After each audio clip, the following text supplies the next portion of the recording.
Shabbat Shalom, everyone, and good Yantiv once again. I hope you had meaningful Sidarim, whether you were with us or whether you were with another or a few other people, or even larger family groups for those of you who had the capacity and the ability to do that. I just hope next year everyone will be with the people they love and with the people they want to be with, without a limitation on the numbers. That would be a really good thing for all of us. We think a lot about the Haggadah and the Seder and the messages of these days, and what we see is there's so many different themes that arise and so many themes that are principally the essential part of living a Jewish life. It might have to do with learning a text. It might have to do with the evolution of a tradition. It may have to do with the principal value of freedom. It could have to do with the importance of asking questions.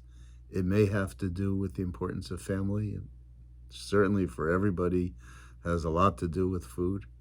And then also the notion of empathy is a big one in the Passover Seder and in our tradition. I was reading this simple philosophical work that made a comparison between the way the Hebrew tradition saw empathy and the way the Greek tradition saw empathy. In the Greek tradition, empathy was what you felt for someone else because they were also human beings. In our common humanity, there's something that we all carry and that we should know exists in the other, and we should be able to feel for it. In our tradition, it's a little bit different. In our tradition, it's about having empathy for someone who's not the same as you. Pirkei Avot speaks about standing in the shoes of another, not because they're like you, but because they are different from you. The golden rule, as it's called in Western culture, v'ahavta l'recha kamocha, you should love your neighbor as yourself, is talking about someone who is not you, someone who's different than you.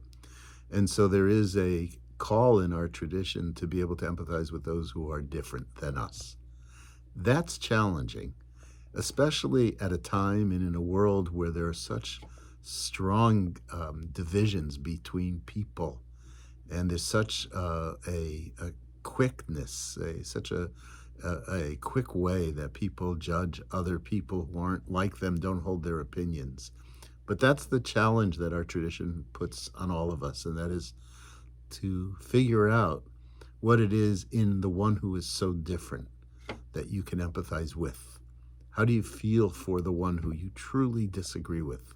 It's a great challenge. And by the way, that's what the Torah reading mentions tomorrow, as it describes the crossing of the Red Sea and the Hebrews celebrating, but then they are actually brought to task for the celebration because people drowned and people suffered. And so even those people who had enslaved us, we're to have empathy for. I wish you good fortune. I wish you God's blessings. I wish you lots of love as we continue on this journey of freedom. Shabbat Shalom and Chag Sameach.